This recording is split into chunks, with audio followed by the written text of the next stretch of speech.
Holy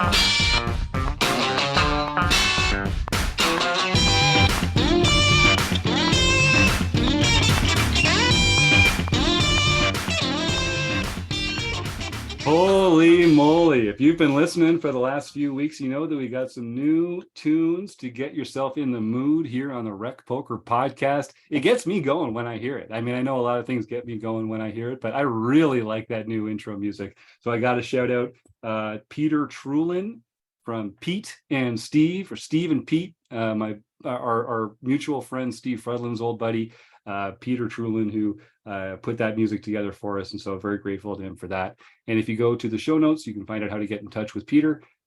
He's a fun guy and a great musician, and we're lucky to have him on the team here. So thanks, Pete. And in case I haven't mentioned it already, it's the Rec Poker podcast. We have to thank our amazing, wonderful sponsors, the Running Aces Hotel, Racetrack, and Casino, and Mark Pershawn over at Website Amp, because we couldn't do it without them. I'm your host, Jim Reed, Bluffsterini in the home games, or Rec Poker Jim on Twitter. We could totally do it without me, but they give me the mic every week anyway. And when I say they, I mean the rest of the wrecking crew. These are the people that really make all the magic happen around here at Rec Poker. If you want to find out more about me and them and the rest of the gang, you can go to rec.poker/crew. But you can just stick around because you're going to meet two of them right here, right now. Take it away, gang. I'm Chris Jones. You can find me 5B5 on Twitter or 5x5 in the Poker Stars home game. And I'm Kim Kilroy. I am PatVat33 in the home game, PatVat_33 on Twitter. And this is the forums edition of the podcast. We do the chats edition every week as well, where we have an interesting conversation with someone from the world of poker. But these forums editions tend to be a little more focused on the strategy of the game. And so every week, we take a different forum post from the rec.poker forums, which are free to join. I don't know if I mentioned that. All it takes is an email address and a smile. Get yourself on over to rec.poker and get yourself a free community account. You can play in the home games. You can post in the forums, get involved on Twitter, join the podcast on YouTube every week. It's just one of the great things that we do here. Most of what we do is free. It's a largely volunteer organization. We're here because we want to be sustainable and grow. We want to be around for a long time to keep making the poker world a better place. And so we really, really appreciate the support of our premium members, folks like John Crowell and Ben Enslow, who have joined us here for the conversation tonight. So we're going to actually take a forum post from Ben, who goes by Jammin96 in the forums. And this is a forum post about a deep run he made in the Bounty Builder $22 on PokerStars. So just to set it up a little bit for folks don't know, so a Bounty Builder, that means that we're playing in a knockout tournament. So there's an added incentive to take people out, because if you knock someone out, you get their bounty. And Ben's one of those lucky players that's playing on PokerStars outside of Ontario. So he gets to play with all sorts of other people. Here in Ontario, the PokerStars player pool is a lot smaller, and it's kind of making for some interesting adjustments for some of our local players. But Ben calling in from the east coast of Canada, another Canuckian. I can't wait to get a visit. We got to do a Rec Poker road trip out there, Ben. Check out that Halifax casino one of these days. What do you think? Well, it's pretty funny. I keep hearing more and more Canuckians. You just had Doc on the chat, and she was talking about being from Vancouver and stuff. So it's just kind of funny, hearing another Canuckian out there. So it's good to hear. So yeah. And it's kind of funny you mentioned about the Ontario thing. It kind of goes both ways, where I'm here wishing that I was playing in smaller fields and you guys are getting all the small fields. I want to get in on some of that. It's true. And so far I've discovered that there's a lot of people in Ontario, they're not very good at poker. So it's a good time. It's a good time to be playing poker in Ontario. I'll say that poker is alive and well, folks. Poker is not dead. So don't worry about that. The rumors to that effect have been greatly exaggerated. Chris, did you have something to I was just quickly saying, I think that's really the interesting thing with these ringed games, is I think you start to find some weaker player pools, but you're also getting lower guarantees and lower prize pools, and there's like a trade-off there, and I'm not sure where the ideal thing is, but it's an interesting dynamic. Yeah, it's an interesting tension for sure. Well, I think it kind of depends on what your goals are. Like if you're looking for a big bank, like a big score, off of like a $5 or a $10 buy-in, you got to be playing in big fields, because that's where you're going to get your, your bigger guarantees and stuff like that. But if you're looking to kind of grind a bankroll and kind of build a little bit, the smaller fields definitely are better because you get lower variance and stuff like that. So, Yep, that's true. And, you know, especially in a place like Ontario, the people that are playing at these stakes, it's not a lot of money to them. Whereas you're playing in a global player pool, there might be people living in places where the cost of living is a lot lower, where, you know, 1-2 or 2-5 cash games or a $3 tournament, that might be real revenue for someone who's living in a different part of the world. So they're going to be very skilled players playing in those games. Whereas here in Ontario, playing with a bunch of other people from Ontario, you know, the Big Mac Index tells us that they're mostly playing with a little more comfort in their pockets. So I think that means that they're less serious, they're less skilled, and the smaller number of better players are usually player at the higher stakes, which is not a place that I like to tread. I know my place in the poker world, and I like playing poker against people that are worse at poker than I am. that's why we're talking about a $22 tournament. Here we go. Great one. So Ben, Yeah. you're playing in this Poker Stars $22 bounty tournament. And I know you're a popular streamer. You've got a Twitch channel that you're very active on. And were you streaming this hand at the time? Yeah, so Or it's this funny tournament? actually. I wish Rob Washam was here. We're missing Rob Washam tonight because Yeah, he he's was on the road. actually he was actually in the chat when this hand occurred. So I do know what his opinion was at the time. I don't know if it's changed because I see he hasn't posted he may not have seen it yet in the forums either. So he's fairly active in the forums too. So Well, we'll count on you to relay his position to us here in his absence. So what was it about this? So this is about this, you're on a deep run. This one hand comes along here. What made you decide that this hand was one to bring to the forums and see what Rec Poker Nation thought about it? well, the big thing for me was it's three-handed. So it's short-handed, and it's not only that, but we're deep in a tournament, and the bounties get kind of big at this point. So there's a bunch of different dynamics that are kind of all going on at once with ICM. We're getting kind of close to where it's starting to matter. And then obviously the bounty as well. So I'm kind of curious to see what you guys think. Yeah, and so there was 1,800 players in the field. We're down to the last 25. So way to go already. Yeah. That's quite an accomplishment. You got to win some flips and make some good decisions to get here. And, you know, MTT variance is such a kick in the butt because all it takes is one. You can even make the right decision, get in with aces, and 20% of the time you're still going to lose your tournament life here, which is a rough way to get a return on several hours worth of playing really time. Well. I ran really well in this tournament, like early on. Really up to this point, like basically until there was 50 players left, I think I had over 100 big blinds. Like I was just Amazing.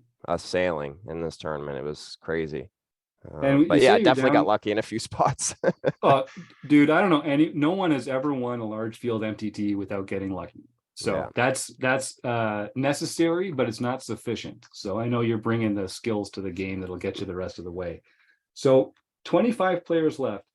It's crazy to me that you're at a table with only 3 players. Had Yeah. someone just been eliminated, or how did that? How many players did you have the other tables up in the lobby or something? Could you I tell think how many players were at the other I tables? think it was we were on a table break and we were close to the 2 tables. Like I'm not exactly sure if there was 25 players left or not, because it doesn't tell me on my poker tracker, but I know we were in. So there may have been 23 or 22, maybe 21 players left. I'm not really sure. I know it was between 20 and 25 players left in the tournament, which I guess does kind of matter when you're getting close, but that's the unfortunate thing about poker tracker. And I remember Kim saying when we did a hand history once before to mark and make sure to try and mark in poker tracker where the money bubble hits and the certain points of these tournaments are. So I tried to remember when this hand was, but I'm not exactly sure where the details are there. But and if folks are listening at home, Poker Tracker, I have a long running love affair with Poker Tracker. And one of the great features is you can tag hands and you can add notes to the hands in real time as you're playing. So you can just add a tag to that hand with like a little blue circle. And then that's when the bubble burst, for instance, or something like that. And then when you're reviewing all the hands in the tournament later, you can just look down and see, oh, that's where the bubble burst, or that's when the final table started, or something like that. So using those tags is a great way to stay involved in that. So we are down in the nitty gritty.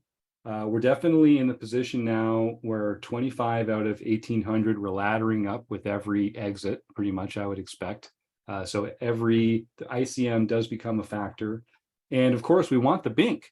Like, we want to win an $1,800 player field tournament. So, and yeah, I'm very interested in this very strange dynamic of being shorthanded here. So we're on the button with about 61 big blinds. We've got our opponents in the small blind, who we've got covered, who has about 52 big blinds. And our main villain is in the big blind with about 36 big blinds. So we've got both players covered. We're almost twice the stack of the big blind player. And I'll just read your comment here from the post. This is a great post, by the way, Ben, with some great details in here. We have 161 hands on our poker tracker on our friend in the big blind. They're playing a 30 VPIP, 20 RFI, 7 3-bet, and C-bets at 67%. So when I see a 30-27 player, that's going to be fairly wide, kind of a mix of passive and aggressive action, and a relatively robust 3-bet range at 7% there. Does anyone else in the panel here today, feel free, John, Kim, Chris, when you see a player playing 30-20, does that tell you anything about them? And of course, it might be a little tweaked by the shorthanded play, but I think over 130 hands, probably not many of them have been that shorthanded. So I wouldn't put too much stock in that. Yeah, I agree. And it's really hard to say. I mean, this isn't that many hands. And if we are in this kind of shorthanded dynamic, these actually start to feel like pretty normal numbers to me. Like, because if we're, so this seems like fairly standard, not much I would read into it in terms of like making big decisions. I think we were full hand, like full ring when we played with him before. For most of them, like we probably have 100. I think we played probably close to 100 hands with him when we were at the same table with him full ring, and then we split up, and then he came back on this shorthanded table. I believe it's cool how it works. So then maybe a little looser than some, not like wildly so, but maybe somebody who's playing just a little bit looser than like a GTO range. And when we talk about VPIP and RFI, what we're talking about is voluntarily put in pot, and it just means the percentage of the time that they chose to put chips in. And when you measure that in a percentage, you're essentially measuring the percentage of hands that the player plays at all. And everyone plays pocket aces and pocket kings and ace king and pocket queens. So everyone plays like the top 5% of hands. And most people play the next 5, and a lot of players find a sort of comfortable place around 20%. 20% has a lot of pocket pairs, aces, suited Broadway, some suited connectors, some offsuit Broadway. That's a very comfortable kind of arrow on the chart looking up into the corner. And then once you get over 20%, you start getting more of those like gappers, more offsuit hands, weaker suited kings and stuff like that. And so you can kind of put yourself in your opponent's head a little bit and think about, these are the range of hands that they're going to be playing in certain spots, and that helps you range them later. So when people talk about a 30-20 player, they're talking about a player who plays 30% of hands total and 20% aggressively. So that gap between them is the number of hands they play passively. So this player, I think Chris is right, maybe a little wide, but certainly still in the Goldilocks zone as far as I'm concerned. So we've got the button, and Ben, you say we open up with the ace of spades, 8 of clubs, and we're choosing 2.1 big blinds for our opening size. Now, when our opponents are a 35 and 50 big blinds, was this 2.1 your standard opening size at this point? I think so. And looking back at it, I probably size up a little bit here.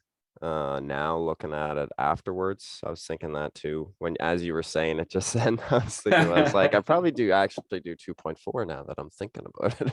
Yeah. But I mean, 2.1, 2.4, it's still going to be pretty, I don't know Kim probably be like, do 2.4. No, Kim's a technician when it comes to sizing and I think ranges and that kind of 2.2 stuff. is good. Yeah. Like, Yeah. I think 2.4 is pretty large for the effective stack size of the big blind. I Right. mean, it's all semantics. Anywhere in that range of 2 to 2.5 is probably fine. Mhm. 2.25 or get out. Exactly. Okay, so we make our typical open here, and I think ace 8 offsuit is a pretty uncontroversial open Yeah, I from don't the think button. there's much to say. The small blind folds and the big blind calls. All right, so take us through. Do you have the hand up on your screen there, Ben? I just have the hand up in the forums. Oh, perfect. Yeah, exactly. That's one. But yeah, the flop comes the 3 of clubs, the 8 of hearts, and the 5 of hearts. And there's 5.15 in there. And he has 33, or they have 33.7 behind. So yeah. 3, 5, 8, two-tone. We have top pair, top kicker, but no hearts. No hearts. And if you were listening to the Matt Berkey podcast a few weeks ago, then you know against a typical calling range, we've got about 65% equity with that top pair, top kicker on a board like this. So it's a pretty good place to be. So they check, and you lead out 1.7 big blinds, which is what is referred to as a down bet here. It's a bet that's smaller than your open raise, and they call. So any thoughts with the group on whether to bet or size of the bet or anything like that, Chris? I have big thoughts because I've been studying this spot a lot, and I'd be curious because I know that Kim's got some possible, and I have not looked at a solver on this, but I've been trying to study these spots a lot, and I think this is a spot. This is like a classic spot where we want to go big, and the reason we want to go big is because yes, our opponent can hit some really premium hands, but the premium hands they're hitting are only really sets and 2 pair. Obviously they can't have a straight, they can't have a flush. Everything else is a draw, and they're going to have a ton of weak stuff too. They're going to have a ton of weak 1 pair holdings, weak top pair holdings that we dominate, 2 overs to the 8. They're going to have a ton of that kind of stuff as well. And we want to charge the ones that are going to come along.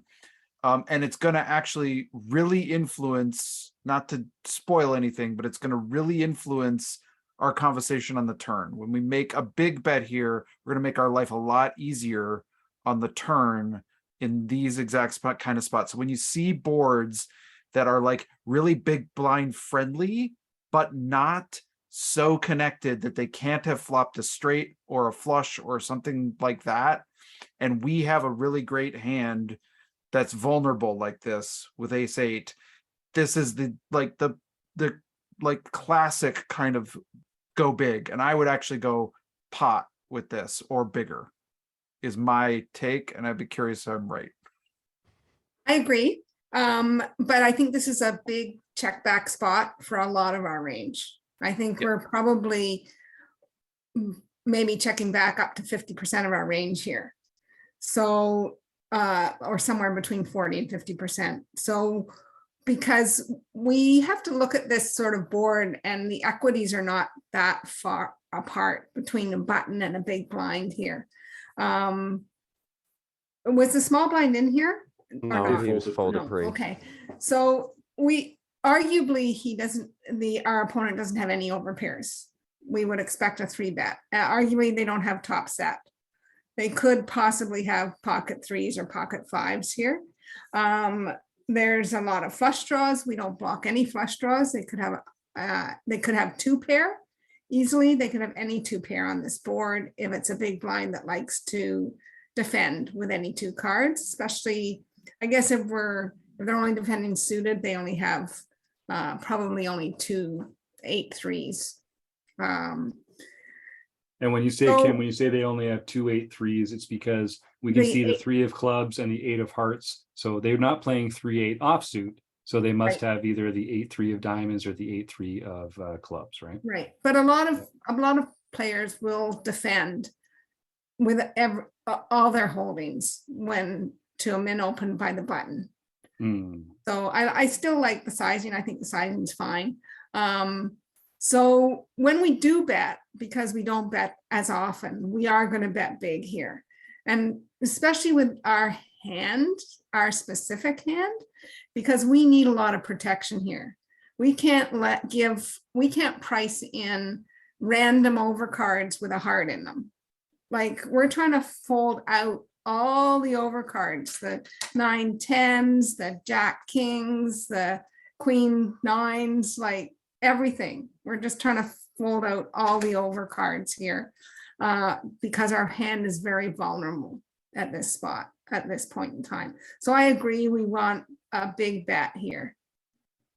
And that was a great note I took from the study groups we were doing with Gareth James earlier this year, which we've talked about before on the show. But if you're betting frequently, then you should do it typically to a smaller sizing. And if you're betting less frequently, you should do it with a larger sizing. That's a general rule, and it should be balanced in both cases. Don't get me wrong. It's not like one's a value bet and the other one's not. You should have bluffs and value in both of them. But the less frequently you're betting within your range, the larger the bet size should be. Yeah, well, you guys said it. You guys said it perfectly. So the opponent does call, and Ben, you go into some good points here in the forum post where you yourself talk about sizing up for the reasons that we've talked about here. So I know that's pretty much was, yeah, we were on the same page there. I knew exactly where, because even when I read it, because I had left it and then I come back to it and I read it through it a couple times tonight before we came on. And even reading it, when I see 1.7, I'm like, that just doesn't seem right. Like, it seems like I should either check, like Kim said, or I should just size up, like you said. I don't know if I can do pot size though. maybe I do like 4 big blinds, maybe. Would that be too small, or? I think we're sort of in the middle here. If we're thinking they're closer to 30, I like the 4 big blinds. If we're thinking they're closer to 40, I like pretty much a pot size bet to put a maximum pressure on here. You're talking about their stack there, Kim, their big blind stack. Yeah, the effective stack. Yeah. So, I mean, this hand specifically just needs a lot of protection. Yeah. We have no hearts in our hand, right? We just need. We have what's probable to be the best hand right now. And I think, yeah. Yeah. And it's another good point. We like having these kind of general rules. And when you know that your entire range is going to have different bet sizes, then just be thoughtful about which hands go into which sizing bucket. And generally the hands that are strong but vulnerable are going to be slam dunk choices for that larger sizing. There's other hands in there as well, but that's a good way to be thinking about that as well. So we do get called, and the turn comes the 7 of spades. So the board is 3 of clubs, 5 of hearts, 7 of spades, 8 of hearts. The pot's 8.5 big blinds, and our opponent has 32 left in their effective stack. So to use Ben's words, this is where the rails come off the tracks. Oh, and actually, I want to point out, one thing before we go on to that. I love this point that Ben just made about even just writing the post and reading it afterwards. He realized a sizing issue. He realized that there was something that he'd done wrong or something that he could have done better. And I just want to reinforce to our listeners, when you write a hand down, you're using a part of your brain that is different from the part of your brain that is just playing poker. When you're putting the hand into your own words, you have to think about it differently. And when you're reviewing it afterwards, you're thinking about it differently. And this is how we find these spots. Like, I can't tell you how many times I've posted into the forums and I've answered my own question just by writing it out, because my brain now has to actually analyze it and think about it and understand it and put it into my own words. And you can't BS yourself to your face. you can kind of BS yourself to the back of your mind while you're playing, but writing it down provides some accountability, even if you don't share it with anybody else. Obviously, sharing it in the forums or sharing it with friends is a much better way to learn because you can get other people's perspectives. But even just the mechanical process of putting it into your own words and writing it down, posting it in the forums, you're going to learn a lot about the hand that you might not have learned otherwise. So kudos to you, man, for sharing this with us. So yeah, the train comes off the tracks here. Our opponent checks. The pot's 8.5. So we bet here, which I think we're doing a lot. Does anyone want to talk about whether to bet or check here, or what the sizing might be before I reveal Ben's action? I feel like I'm betting here a lot. I want to, because I want to take us back to that flop. And I think this is why when we have a big bet, if we do a pot size bet here and we are called, this becomes a much, I think, easier decision for us. And because when we're called for a 1.7 sizing, I do think we have to continue here. I think we have to continue to bet.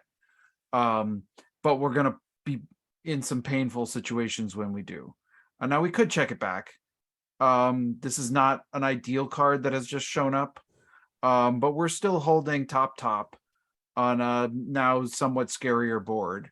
But if we are called after a pot size bet, I love checking back this turn. I think it gives us full permission to do it. And you know, it's just, I think it becomes an easier hand to play because we've done that larger sizing on the flop.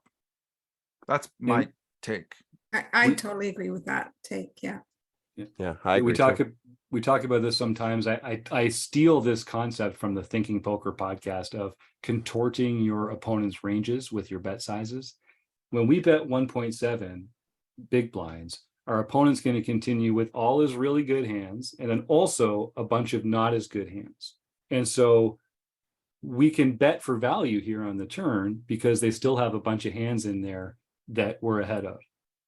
When we bet pot, we change the range of hands that they continue with. We exert this power over our opponent, and they're only continuing with that tighter range of better hands because they're folding those worse hands to a larger sizing. So as Chris says, when you make the bigger bet and they call, the range of hands that they can have on the turn is much smaller and stronger, intersects with this board better. And so this 7 is a much worse card for us. And we can check behind, having already extracted a lot of the value from the hands that we have. And now at that point, if we check back here, we're navigating to showdown and hoping to God a heart doesn't show up on the flop or on the river, basically. And then, we're really just trying to navigate to showdown at that point. Whereas here we're in this murky, I think I still need to push out some hands, and I probably need to extract some value and protect this holding. We're kind of in this middle ground where we're not quite sure where to go. And I think the right choice with the hand as played is to bet this turn. That would be my take. Yeah, I think so too. And then what kind of sizing would we choose there in that case? Because we're behind more of our opponent's range than we were before when the 7 comes, because some straight draws came in. Some 1 pair hands are now 2 pair hands that are going to be dominating us. So does that make us want to, and I think there's kind of 2 schools of thought to this. I think you can bet big and just know that you're folding to a raise, or that you're never putting more chips in on the river, or you can bet small and still try and get called by some of those worse hands. But you're still putting chips in an unenviable spot. Kim, you look like you've got something to share. Yeah, you said never calling a raise. I think that's wrong. I think that there's a lot of hands that we're going to bet here and we're going to call an all-in jam. Most of our 8s that we're betting here, since we only got to this place with 8s that wrap around. We should have only gotten here with 8s that wrap around this. So 8, 9, maybe Jack 8, 8, 6, things that coordinate with the board better. And those we're going to call off with. We're going to be calling off with those hands. Yeah. When I ran it through the solver, we never get to this point with ace eight, but they do want you to call off with king eight offsuit, if that makes, Okay, all right, all right. if that makes you feel Um, any better. I So, don't know. so Kim, do you think the size of the bet on the turn has any impact on how we respond to a raise? I like his sizing here. If he's gonna bet, I like this size on the turn. The way this hand was played. And so on the turn, the pot is 8.5 big blinds, and Ben leads. Our opponent checks, and Hero Ben leads 6 big blinds into the pot, 6 into 8.5. Our opponent jams For 2 times pot, right? About 2 times pot? Yeah, they've got 32 bigs behind. Yeah. So we put 6 in and 8.5. So there's 14.5. So yeah, a little over 2x what's in there at the moment.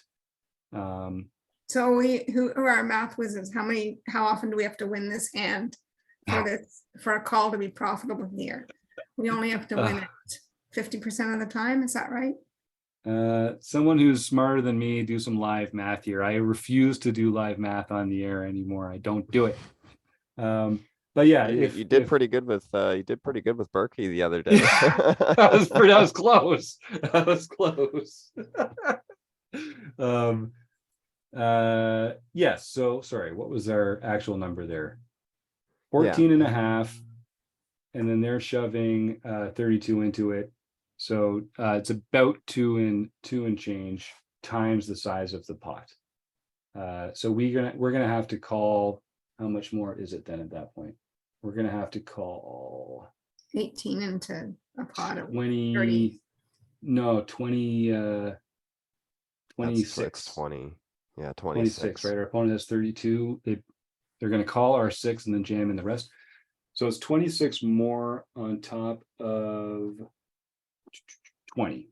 26 more. We got to call 20 more. There's 20 in the pot. So there you go. So a little. We have to be right a little more than that, but not a whole lot more.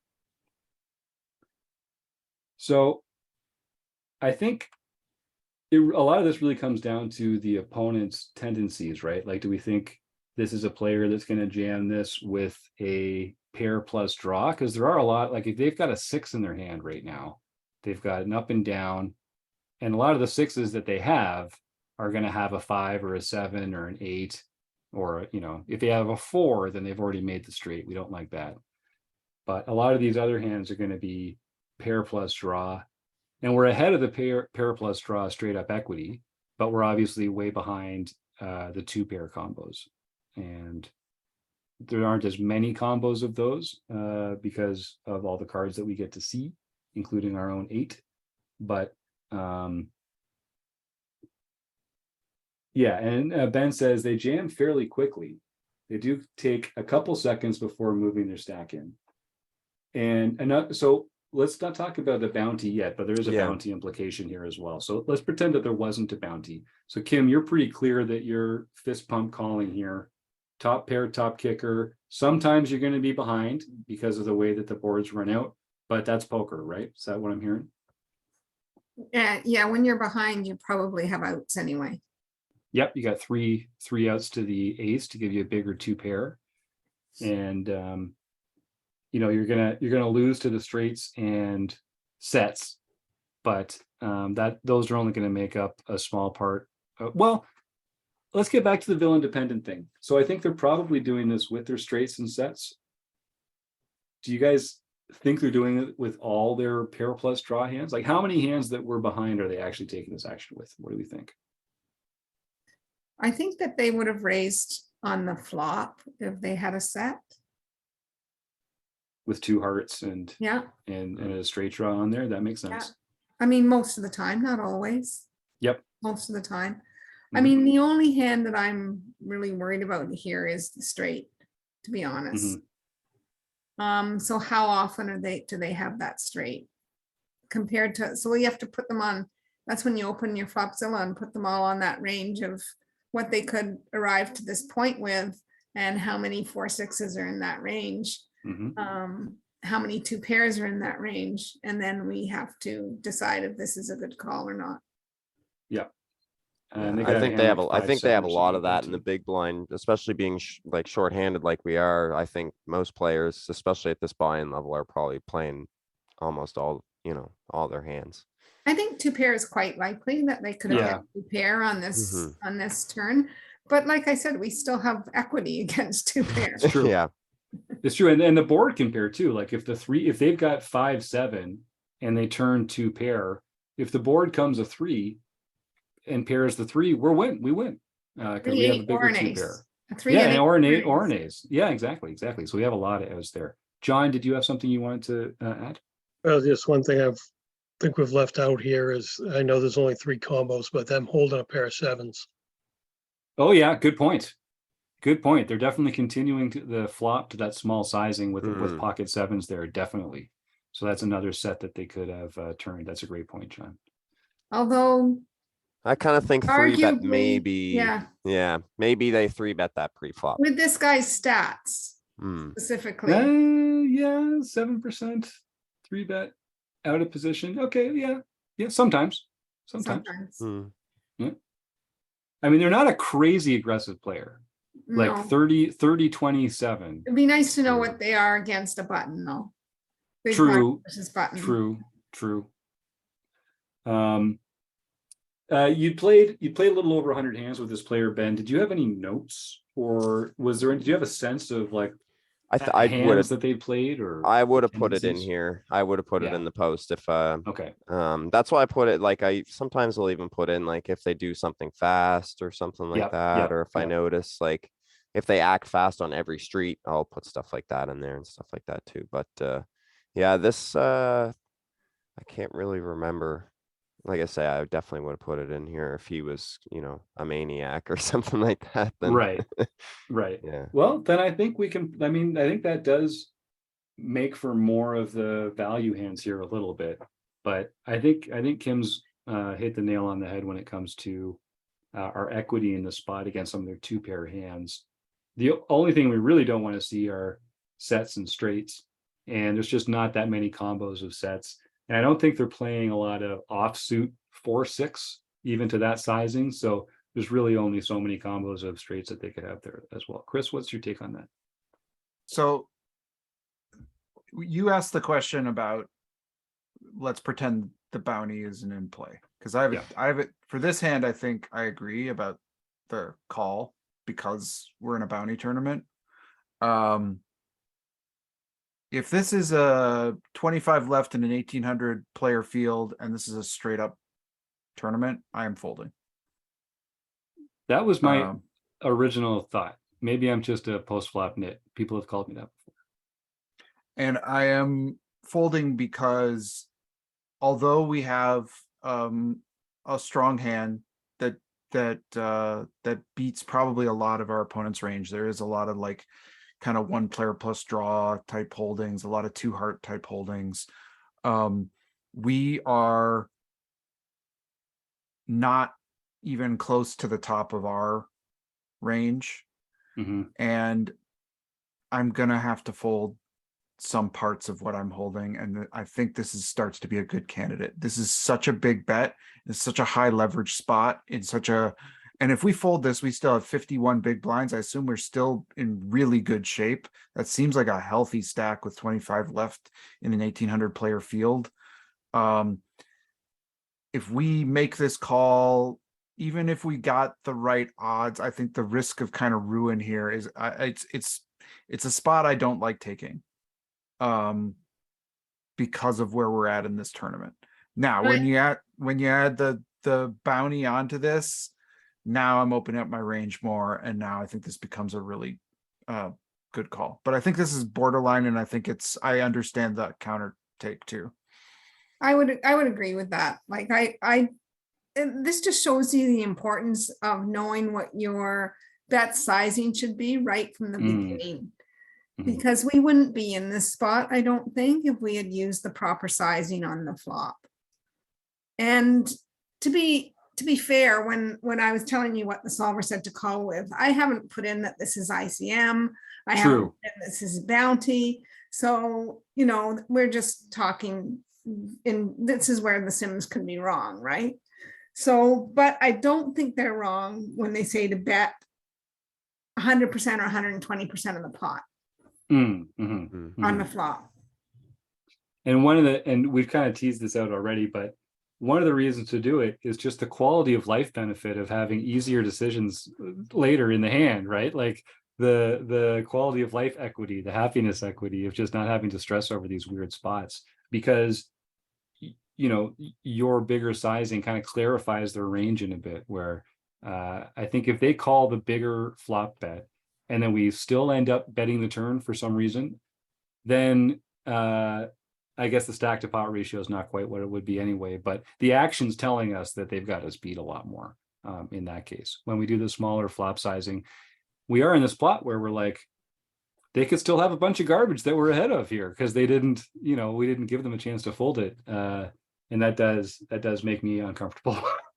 Me too. And it made me uncomfortable in the spot. I was in the tank for this one for quite a while, so. And Yeah. and then again, and then just to tell the audience, so they do have a bounty of about $165 Yeah, on there. $165 bounty. And I think that was, I don't want to say that because that is like, you know, I'm talking about pay jumps, but it's still, they're fairly small compared to this Mhm. bounty, right? So Mhm.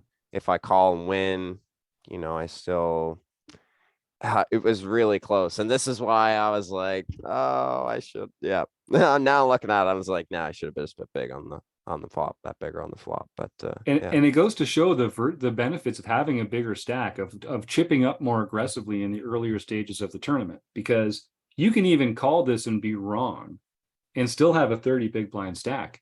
Yeah, and that's what I was just about to say. That was another factor that played into my mind, was I was like, I know I can play off 30 big blinds or 25 Mhm. big blinds and run it back up. So I could still go, you know, I could still go the other way, but I don't know. I was comfortable. I was, you know, I was fairly, you know, I was playing my A game and stuff like that. I felt like, until I reviewed this hand, and then it's like, maybe not. Now, does anything But yeah. change for people if they have us covered? If it's our tournament life on the line and now we have to call, we can't win the bounty and we can lose the tournament. Does that twist the dial for anybody? I think absolutely. Yeah. Sure. I mean, I think this is pretty easy fold in that case. I Hmm. think that big a bounty though would sway me to the call here because it's Yeah. not my tournament life. I still have a reasonable stack left if Yeah. I'm wrong, or if I'm wrong and I don't hit the river. I Yeah, think so and I think too. that's what pushed me to call in the end, which I did end up doing. So John, what's your take on Ben, that? do you remember what that bounty was relative to how much money you had already earned? Um, you know, we in the had, tournament? yeah, we had quite a few bounties already. I think I had a couple $100 in bounties already. Well, but I But mean, what on the the pay next pay ladder, jump like, was. yeah. Oh, on the pay jump. I'm not really sure. I couldn't tell you. I could probably actually pull up the tournament, but you guys can chat a little bit. But I can't remember what exactly. Because But it's I'm just significant. curious if that bounty was worth more than the next pay jump. I It don't was- think it would have probably been. I don't think it would have been, because that was still like, in that point in those tournaments, it wouldn't have been worth the next page. Like, it would have been worth way more than the next pay Right. jump, for sure. Yes, it Yeah, definitely bigger 100%. than the difference between the two spots. Yeah. Yeah, I think Yeah. that's right. So that's listen, that's how you make money in these bounties. That's one of the ways you make money in these bounty tournaments, is by snapping up those shorter stacks when they've got a big juicy bounty on there. Chris? Yeah, I think my big problem was this wasn't a short stack. This was like a this was like a quite a substantial chunk of our. This is like half our Yeah. stack, right? So Mhm. go ahead, Chris. Sorry. So I think that this whole notion that we're talking about, it changes a lot if we're the ones that are covered, and we should tighten up a lot in that spot. But when we are the one covering them and we've got enough chips behind that we can afford to absorb a loss, that plus the bounty really puts me further in the call camp. No doubt about that. So Rob said fold. in the chat, by the way, because I didn't want to spoil that when we were before we came on live. But Rob type I would have folded in the chat. Yep. Yep. So I thought that was funny. That's why I wish he was here. But a little shout out to Rob Bosch from Radman50 there. But yeah. Yeah, he's the Of best. course he would. Yeah. Right. So- Of course. Well, but was he right? Give us the results here. So he ended up being right. So at the time, this was like 10 hours into the session. So I was a little tired probably, but I won't admit to it. But I actually thought they had sixes when they first turned it over, and it ran out a straight. They ended up hitting a straight on the river. I can't remember what river card it So was, but What did they have though? they had 8-6. They had a 6 of hearts and an Oh ace yeah. of- So They they had the top- pair plus yeah. draw. yeah, they had a draw. pair So- plus draw. They had 8-6. It was the absolutely offsuit. right call. Yeah. Yeah. Yep. Exactly. It was. It didn't run out well for me, and they ended up scooping the sucks. pot. But yeah. That's funny. When we were talking about the hand, I was saying like, so the best case scenario is they've got a hand like Jack 8 or something like that, where they're dominated. But that 6, that kicker is just like the one card you didn't want them to have. Yeah, but even Um, pocket sixes I was ahead of too, and I had considered that in there as well as maybe a possibility, but I thought maybe a raise sooner in the hand, right? But yeah. So I've got one question. Maybe I'll save that till just the end. So you called, they rolled it over, you lost the 30 big blinds there. How did you like respond mentally and emotionally at that point? Was that frustrating? I mean, I'm sure it was frustrating, but like, Oh, did it was throw you off definitely the game? frustrating. And Kim can attest to this because she's watched me play a few times and stuff like that. You usually like, when I've lost a big pot, like there's some flamboyant words, and the mouse might, you see my mouse go, so I try not to break my monitors because they're new, right? So I'm just trying to be gentle with my new stuff. But yeah, so for me, I just find I have to step away, even if I have to sit out the next couple of hands, even if I have to sit out 2 hands, that's fine. I've gotten to the point now where I realize where I'm at mentally. But I think I was actually pretty good here because I realized that I got it in good and I almost won, right? So I realized, pretty quick, after the frustration and stuff, that I was pretty darn close to winning that bounty. And then I'd have like the chip lead. I would have probably been chip leader if I would have won that pot. So yeah, that was the other question that I had was, I mean, you're not out of your depth in this player pool. So if you can get a lot of chips as well going into the final 3 tables or the final 2 tables, like that's a really good position to be in. So yeah, definitely. the upside of winning the hand, it's not just the bounty and the chips, but also being this close to the final table, being in that, top 2. And the chip other stacks, thing that I makes a will difference. say too, from reading Dara's book, is the opportunity to win more bounties too, because Yes. I might cover somebody that I didn't cover before, and they might have a larger bounty as well. So Yep. it's just another And again, just consideration. having more room to absorb a bad beat. Like I can't tell you how therapeutically helpful it is to just know that actually I can just get unlucky here and not be out of the tournament, which is a huge difference when you've got a big stack. So one question for the group here. We talk about how he's got a big bounty, so that makes us more inclined to call.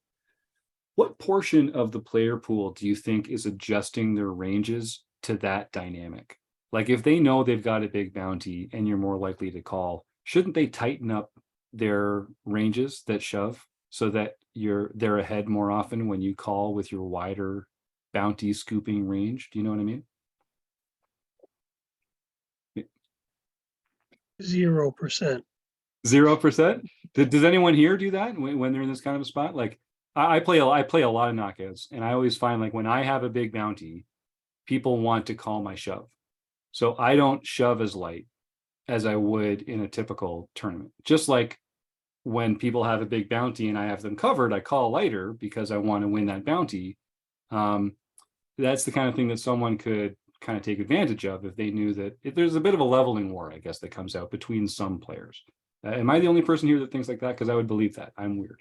No, I definitely think you're right. And I should change that to say 0%, except for the people who have read Dara's book. Yeah. Because I think along those lines as well. I don't play too many PKOs bounty tournaments, but I think along those same lines as well. Chris? I, did you have I something? tend to get more aggressive if I have more chips because I want to just keep getting more bounties, right? Because that's a big part of these bounty tournaments is a lot of the money is in the bounties. Mhm. So if I can lock up as much money as I can, especially early is huge to win bounties and just win flips and try and run good. Yeah, it's really basically. interesting because the way I kind of think about it when I'm playing myself, the more chips I have, the more likely I am to get it in and try and scoop bounties. But the bigger my bounty is, the less likely I am to kind of shove it in light or with like, ace four offsuit because it's got a blocker. Because I just feel I'm gonna have to I'm gonna have to realize my equity more often. So I want to do it with a better set of hands. Mhm. Yeah, I think But I that makes guess- sense. I think that makes a lot of sense. I think that I think PKO, I mean, I don't have a ton. I play them sometimes for fun. I tend to prefer traditional tournaments more. But I do play them, and when I play them, I think you just have to adjust to the idea that people are going to be getting their stacks in a lot of different situations for a lot of different reasons. Some of them are going to be bounty hunting. Some of them are going to be trying to protect their stacks. So they're just going to bet big because they don't want to have a tough decision down the road. You kind of have just to figure out why people are putting their stacks in the middle and be comfortable getting in the middle in a lot of different scenarios, because it's just a lot more shoving. I don't play online that much. I just wondered, Chris, are you, and Ben obviously isn't doing it as much. He's not comfortable with it. Are you using these 100 to 150% pot bets on the flop? Yes. You I'm fiend working. trying to do it more and more. And Well, it's interesting. It's yeah, according to the solver I had up, those are the only 3 bets we should be making on this. With Oh ace yeah, eight so offsuit, specifically with the ace of spades and the jack of clubs. Kim's So- been very patient with us because we're totally ripping off the two poker guys here right now in the breakdown. We're having this kind of natural our own minds conversation about what we do first, and then we're turning it over to Kim to put it into a solver and show us what 2 perfect poker playing machines playing against each other would do at the end of the episode, so we don't taint our analysis. But Kim, you've put this into Odin. Is that what you were saying? Yes. Do you want me to share a screen? I think because most of our audience is audio, it won't Online, work yeah. too well. But So, yeah, so it's really interesting. They like these big bets with all the over pairs like 9s, 10s, jacks, queens, less so with kings and aces because they Mhm. don't need as much protection. So we use some small bets with kings and aces. But with our jack 8, queen 8, king 8, offsuit hands and suited hands, we're making big bets. And specifically with ace 8 offsuit, 100% of your bets are 100 to 150% of the pot. that makes a lot of sense. Kim, indulge me. What are the balancing hands that are also making those large bets? Are they hands with 2 hearts in them? Are they hands with some of the offsuit queens, queen 8, obviously, jack 8. I've already said those. So it looks like some of the hands like king 2 suited, which is with the hearts or without the hearts? without. Okay, Like, so they've got it back. without, like with clubs and with diamonds and with spades. They like those They're big all- bets. Those big bets, really. Yeah. So they're not natural, like semi-bluffing hands that they're balancing that big bet range with. No, we have the 2, but other than that, we just have, those are our bluffs are coming from there. Interesting. So what are they doing with a hand like if they have a hand like 6-7 of hearts? What are they doing with 6-7 of hearts on this board? And the board, just for our audience, is 3 of clubs, 5 of hearts, 8 of hearts. So 6-7 of hearts would be 7 high. Is a high check frequency, like 42% check. like a small bet 48% of the time. And Man, then I'm so bad at poker. and then 2/3 of the pot just vary like 10% of the time. So it's a Ah, small bet or a check. Well, I'm just looking it up too here, and one of the other things I think to note here is that in addition to some of the other ones that we're finding that are bluffy, like I'm seeing, and I don't know if you're seeing this too, but like some of our ace hearts, our ace 9 of hearts with the ace of hearts, those are some of the bluffs that we might find in this spot. Chris, sorry, are those ace 9 of hearts or ace 9 offsuit with the ace of hearts? Ace 9 offsuit, ace of hearts, 9x. Okay, yes, that might be yes. one that we work in as like a bluffing range type candidate. Interesting. Yeah, And these mine has big bets. mine has ones like ace 6 off, Yep. king 7 off, king 6 off. Yep. So the second card like Mm. touches this board. Yeah, Right. if we've got a 9 in our hands, then we've got the gut shot. And it if the also 6 blocks comes our in. opponent's straights Yep. True. with those cards. And then it we've blocks got- their top pair hands too. 'cause We've they're got gonna have- backdoor nut hearts and we've got backdoor straights with those kinds of holdings. Interesting. So that big betting size is actually even more polarized than I think a lot of our audience would give it credit for. I think when people think about big bets, they think about very strong made hands and then extremely strong draws. And what we're actually seeing here is that those very strong draws are actually good enough that we can continue at a smaller sizing. And we're actually going even lower in our range Yep. to hands that have like backdoors, unpaired. That's how we're balancing these top pair, top kicker, over pair kind of hands that are going to be in this over bet sizing. But don't also forget that we're also checking a lot on this flop. Yes, We're good checking point. a lot. So And that's what I seen when I first came in and looked at the hand again. I was looking at 1.7. I was like, why didn't I just check? no, but you're not check your hand. Oh no, with this hand. Yeah. This but hand, yes, this that hand. kind of this- board. That hand is supposed to bet 100% of the time and bet big. So yeah. we all have to try and learn and do that. It's not a comfortable Yeah. bet size for Mhm. anybody. It's not what we've been doing automatically. It's not what we've got set up on our little mouse scroller thing. Right.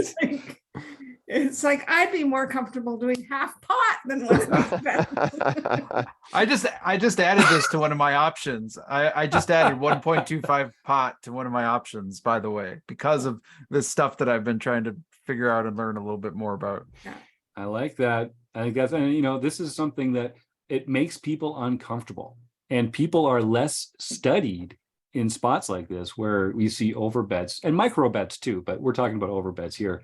So if anytime you can get into a corner of the poker world where your opponents are less studied than you are, that works to your advantage. If you can be more comfortable with big bets than they are, that's going to work to your advantage. And if you think about it from a big blind perspective, I think we have all been trained that we're going to be led into with a small C bet. We're going to defend with anything that has anything, right? Any kind of gut shot, single pair. Let's see how the hand progresses. And if you do this kind of bet, that just tears apart that entire line of thinking. Mhm. So we got a great response here from Eric Anderson. Anderson 85 is his username at Rec Poker. You've probably heard him on the show here before. He's a very active poster in the forums and joins us on the forums podcast every once in a while. He recommends using a 3E sizing, which is just using a sizing that you can use on 3 streets that gets you all the way in by the end of the hand, according to the size of your stack. This is something that Gareth James talks about in our study group with him as well. And he's got a lot of really interesting screenshots he's pulled up. In fact, one of these is from Gareth James's program, I think. And then he's got some stuff from pokercoaching.com. I see something from Equilab and one of the other solvers that Eric Anderson likes working with here. So we've had a really good time. We've been like almost an hour talking about this hand on the podcast here, but I really encourage our listeners, go to rec.poker, go to the forums and check out this forum post. The link is in the show notes. In fact, I don't even think you have to be a member. If you're listening to this podcast, go click on the show notes. You'll see a link to the forum post, and you can see some of the details that get added into the post. And if you're a visual learner like me, you'll really appreciate looking at some of these images and screenshots that Eric Anderson has put up here, which is, why I like using the forums for this kind of stuff, because you get so many different ways to think about the hand. So any final takes on this? What did you say he had suit wise, Ben? He had the 6 of hearts in his hand with the 8 of, I think it was was there a spade on the flop? Was it the 8 of spades? I think he had, heart on the flop. So yeah, I think he had the 8 of spades, 6 of hearts. Right. It's funny because the solver likes a call with all the heart hands. And it likes the shove with the 8-6 off that doesn't have a heart, because now you're not blocking your heart draws. Right. Yep. Unblocking those semi bluffs of yours. Yeah. So it's interesting. I like it. Well, Ben, well done. Go ahead. Nice deep run. Yeah. It was a long session. Yeah, and I was glad I that's managed to that's come awesome. back from this. This was the toughest spot in the whole tournament. Like the rest of the time, it was honestly almost boring just getting it in, winning, getting it in. I don't want to. I did lose some pots. I'm sure I did. But if Sure. you go back and look at the hand histories, but it wasn't anything to slow me down or anything in the tournament. So yeah, and I was, like I say, I was glad I got over this and just got right back in the zone. So. Well, Ben, I remember my very first Rec Poker home game. You were at my table. And so was That's Chad right. McVean. Yeah. I remember I joined back 3 in Canadians. 2019. Yeah. Yeah, 3 Canadians, like probably the only 3 Canadians at that point. And I remember just typing in something friendly in the chat, and you and I struck up a conversation. And that was a few years ago now. And you can tell at the start of COVID, I think, wasn't it? I think. I think it was like the end of 19 or early 2020, something like that. Crazy. And you can tell, man, like it's because you're feeling comfortable in all these spots now. Like you say, I just kind of rolled through this tournament. It's because you've just gotten so much better at poker over the years for being involved with Rec Poker and watching the streams and streaming yourself. Like it's impressive to see it, and it's great. And it just goes to show, like, get involved, share hands, play more poker. Play in our home games where it's free, where the cost of losing is very low. Not only will you make some friends, but you get a chance to try out some cool stuff like 1.5x pot bets and stuff like that. So Ben, if folks want to follow along with you and watch the stream and cheer you on for all your future success, is it Twitch that you use to? Yeah, so I'm show the work? on Twitch. Thinking about branching out to YouTube, but it's still in the works. But just Twitch for now. So just go and check out there. It's BJammin96. So it's not, my full name is Benjamin. I even say it and I look for my mom, but it's BJammin96. So we be jamming over there, and Nice. yeah, no, come and hang out. And it's a work in progress. It's been quite a few years in the making. So I definitely appreciate anybody that could come over there and pop in the chat and stuff. Definitely much appreciated. So.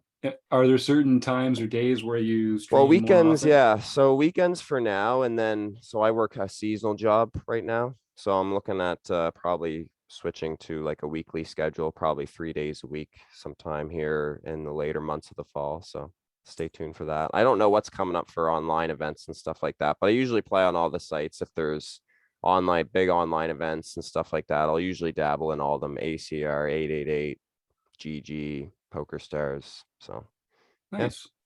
Yeah. All right, well, go check out BJammin96 on Twitch, and like I say, go check out this forum post and share your thoughts and let us know what did we miss here in our own analysis on the show, because I know we don't get it right every time, Lord knows. But all right, with nothing else, I want to thank Chris and Ben and Kim and John, and Ben particularly, for sharing a hand where he did something that he knew was a mistake. Like, it's easy to just post forum posts where you win a hand and like you get to feel proud about making good decisions, but that's not how you learn. The only way you can learn is by sharing your mistakes. So kudos to you for doing that. So I guess I'll thank Mark Prashon and the wonderful folks at Running Aces Hotel, Racetrack and Casino. But mostly, it's you, the listeners, that we depend on for all your support. So thanks for listening, and we'll see you next week.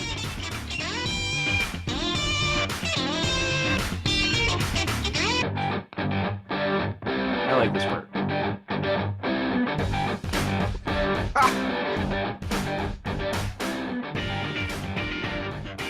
I had a laugh You when loved you it. did that in the last one.